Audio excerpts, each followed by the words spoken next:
जय श्री राम। वह है अपर खेत तबिया काटिया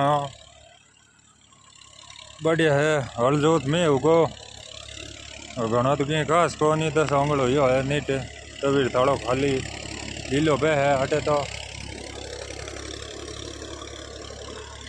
अपर कट रही है तबिया पाची इन पाल्ट बिन पाल्ट तो अपर तबिया काट रहा है भाई। अब थोड़ी देर घूमा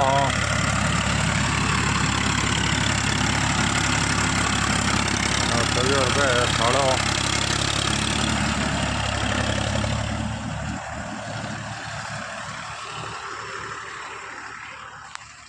तो अटे तो पर साहब जी रेल गाड़ी बनाई दी है ओटी टूटी कर दी है कोई दिन हबरोलियो बे